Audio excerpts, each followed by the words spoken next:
नमस्कार, मैं शंभू कुमार सिंह और आप देख रहे हैं national Dastak. SC ST OBC minority के जो युवा हैं, जो एक्टिविस्ट हैं, उनकी ताकत का फायदा नेताओं को तो मिलने लगा है।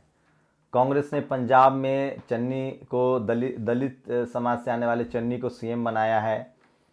खड़गे साहब को अपोजिशन ऑफ लीडर बनाया है। अब राजस्थान में 4 शेड्यूल कास्ट के MLA जो हैं वो मंत्री बनने जा रहे हैं, और वो भी पावरफुल मंत्री। अब सोशल जस्टिस वाला मामला तो रहेगा नहीं, लेकिन ये सब हो क्यों रहा है? ये सब हो रहा है क्योंकि जो सोशल मीडिया आया है, टीवी, अखबार शेड्यूल कास्ट के मुद्दों को बायकॉट करता था। आज एक इंटरव्यू देखिएगा, साक्षी जोशी हैं, टीवी में लंबे समय तक काम की हैं। उनके पति जो है विनोद कापरी, वो भी संपादक रहे हैं, मैंने उनके नीचे काम किया है। लेकिन उनकी जब मेरे से इंटरव्यू हो रहा था, मैं उनका इंटरव्यू ले रहा था, तो उनको शेड्यूल कास्ट, पिछड़े, दलित, आदिवासियों के मुद्दों की समझ बिल्कुल कम है। मैं इसलिए बार बार कह रहा हूँ, सवर्ण समाज को सिर्फ और सिर्फ हिंदू मुस्लिम की समझ है, बीजेपी कांग्रेस की समझ है, शेड्यूल कास्ट के समस्याओं की समझ नहीं। तो ये उनकी गलती नहीं है। उसकी ये भी वजह हो सकती है कि SC ST OBC माइनॉरिटी के लोग अपनी बात कहेंगे तभी तो अगला जानेगा। तो हम लोग के पास कोई साधन नहीं था बात कहने का, लेकिन अब हम बात कहने लगे हैं, करने लगे हैं। सोचिए, सपा बसपा ने अभी एक गुर्जर और एक मुस्लिम को प्रवक्ता बनाया है। तमाम OBC लीडरशिप वाली जो पार्टियां हैं, तेजस्वी यादव का प्रवक्ता कौन? मनोज झा, और एक झा जी हैं। तो SC ST OBC माइनॉरिटी के लोग प्रवक्ता भी नहीं बनाते हैं अपनी पार्टी को, वो भी एक समस्या है। तो इस पर लेकिन मेरी लगातार कोशिश है कि इन सब मुद्दों को आप तक पहुंचाया जाए, आप तक रखा जाए। और इसलिए मैं बार बार कहता हूं कि सोशल मीडिया ही बहुजन मीडिया है। लेकिन कुछ बड़े ही खतरनाक खबर है जो मैं आपको बताने वाला हूं, और वो खबरें किसी भी कीमत पर बहुजन समाज के लिए सबसे ज्यादा चौंकाने वाली है। सोचिए, नीट JEE से चुने OBC के 6 लाख कॉलेज छात्रों की 1200 करोड़ की स्कॉलरशिप रुक गई है। ये मध्य प्रदेश की खबर है, और दिलीप मंडल लिखते हैं कि जागो OBC जागो। मध्य प्रदेश के 6 लाख OBC स्टूडेंट्स को स्कॉलरशिप नहीं मिल रही है क्योंकि सरकार कह रही है कि बजट नहीं है, खजाना खाली है। ये तब हो रहा है जब धार्मिक और राजनीतिक आयोजनों पर सरकार सैकड़ों करोड़ रुपए उड़ा रही है। शर्म करो शिवराज सिंह चौहान, कुछ तो शर्म करो। सोचिए, OBC कैटेगरी का दावा करते हैं, 25-25 करोड़ की रैलियां करवाते हैं। बीजेपी के पास पैसे की कमी है, लेकिन आपके बच्चे का स्कॉलरशिप नहीं। मैं फिर कह रहा हूं, ये जो सवर्ण लीडरशिप वाली पार्टियां हैं, वो मंदिर खोल देगी, मंदिर बना देगी आपके लिए। वो हो सकता है आपको राशन भी दे दे 5 किलो, लेकिन आपके बच्चों को एजुकेशन नहीं देगी, क्योंकि उसे पता है कि आपका बच्चा जिस दिन एजुकेशन ले लेगा, उस दिन वो नौकरी भी करेगा, सम्मान भी खोजेगा, और CM PM भी बनेगा। तो ये OBC के लोगों को सोचना है कि आपके बच्चे को डॉक्टर, इंजीनियर बनाने से कौन रोक रहा है, और कब तक आप लोग इनके चुंगल में फंसे रहेंगे। ये बात तमाम सवर्ण लीडरशिप वाली पार्टियों से है। संविधान में SC ST फंड एलोकेशन है, बजट है, उसका ये लोग दूसरे मद में खर्चा कर देते हैं। इस पर RTI लग रहा है पूरे देश में। OBC के लिए भी अलग से फंड आता है, उसको भी ये लोग दूसरे जगह खर्च कर दे रहे हैं। तो जितने गैर सवर्ण जो मुख्यमंत्री हैं, उनको तो कम से कम ईमानदारी दिखानी चाहिए। मैं फिर कह रहा हूं, ये तो सोशल मीडिया है कि ये खबरें हम तक पहुंच जा रही है, नहीं तो आपके पास कुछ भी पहुंचने की स्थिति में नहीं है। आप लोग को तय करना है। मैंने आपसे वादा किया है कि जो तमाम वो खबरें, जबकि सबसे ज्यादा OBC का संगठन OBC महासभा मध्य प्रदेश में मजबूत है, अब वो लोग क्या करेंगे देखना पड़ेगा। तो राजस्थान मंत्रिमंडल, तो शेड्यूल कास्ट से 4 मंत्री बनाए जाएंगे।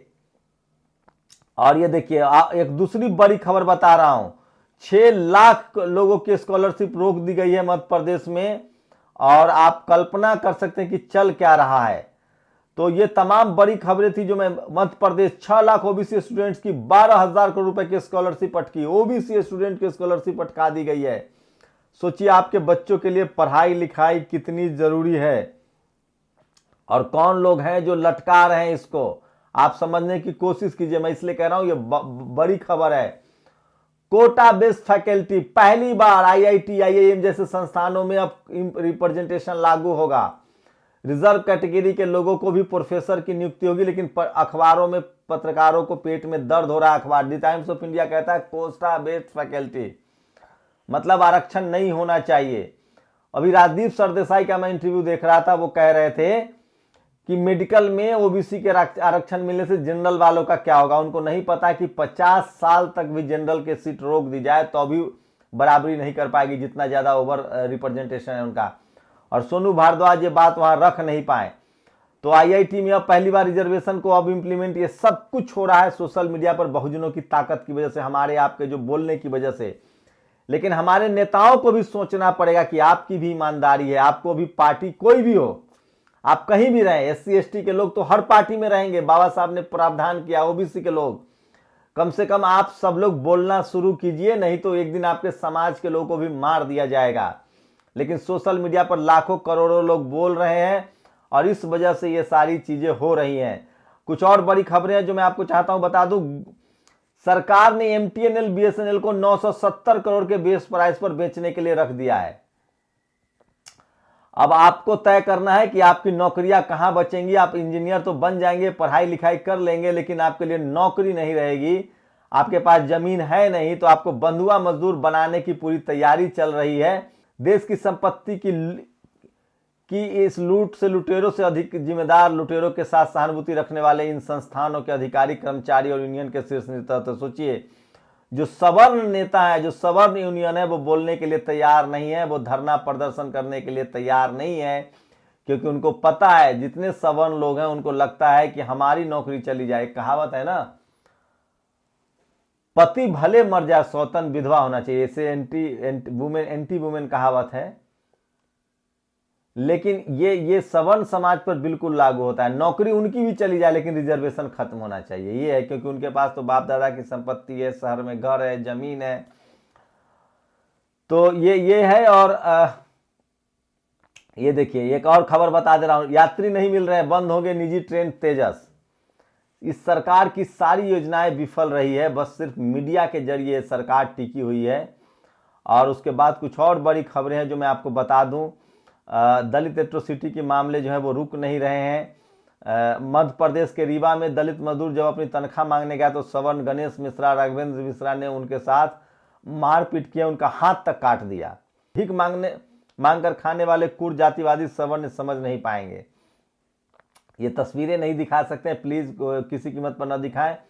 तो जातीय नरसंहार जारी है। और शिवम दीक्षित हैं, वो कह रहे हैं कि जब ये कानून, कृषि कानून हो सकता है तो एससी एसटी कानून क्यों नहीं हो सकता है। इसलिए सूरज कुमार बौद्ध ने जवाब दिया कि किसान को तो 1 साल लगा था, हमने तो एक ही दिन भारत बंद करके अपना अधिकार ले लिया था।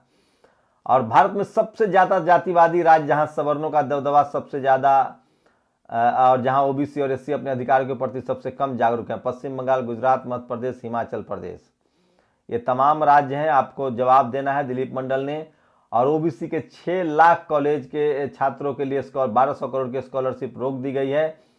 और ये खबर देखिए, इस देश में गोपाल का हाथ टूटा, जिला अस्पताल में इलाज।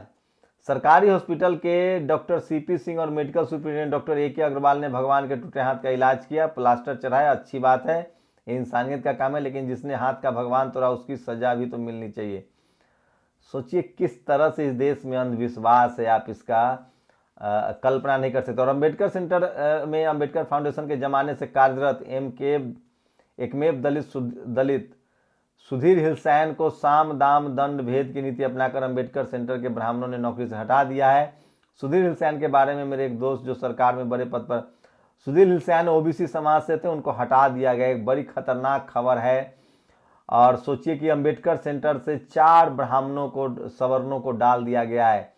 तो ये एक बड़ी खबर है, खतरनाक खबर है। आपको अपने अधिकारों के लिए सजग होना होगा। मैं फिर कह रहा हूं, जब तक एससी एसटी ओबीसी माइनॉरिटी के नेता नहीं बोलेंगे, आपके हक अधिकार सुरक्षित नहीं रहेंगे। अभी नेताओं को जो कुछ मिल रहा है वो समाज की जागरूकता की वजह से, लेकिन हमें जागरूक होते रहना पड़ेगा। एक समय आएगा, देर है अंधेर नहीं है। हम लोग डेमोक्रेसी को मानने वाले हैं, धीरे चलेंगे लेकिन लक्ष्य तक पहुंचेंगे, क्योंकि हम बुद्ध को मानते हैं, मानवीयता को मानते हैं, गुरु नानक साहब को मानते हैं, हम फूले पेरियार अम्बेडकर को मानते हैं, पैगंबर साहब को मानने वाले लोग हैं, जिन्होंने अपने अपने समय में इंसानियत के लिए काम किया है। कबीर रविदास जी को मानने वाले लोग हैं। हमें कुछ भी नहीं चाहिए किसी के जान की कीमत पर, खून की कीमत पर। हमें सब कुछ एक बेहतर मुल्क, एक बेहतर समाज के लिए कर रहे हैं और हमें अपना अधिकार चाहिए, लेकिन डेमोक्रेटिक तरीके से जो रास्ता हमें बाबा साहब ने दिखाया है। आप लोग की क्या प्रतिक्रिया, अपनी प्रतिक्रिया जरूर दीजिए। शुक्रिया। नेशनल दस्तक की आपसे गुजारिश है कि अगर इसको बचाना चाहते हैं तो नेशनल दस्तक को सब्सक्राइब करने के लिए रेड कलर के सब्सक्राइब बटन को दबाएं, फिर बेल आइकन की घंटी दबाएं। नेशनल दस्तक को बचाने के लिए बहुत जरूरी है कि हर खबर को शेयर करें, लाइक करें, कमेंट जरूर करें।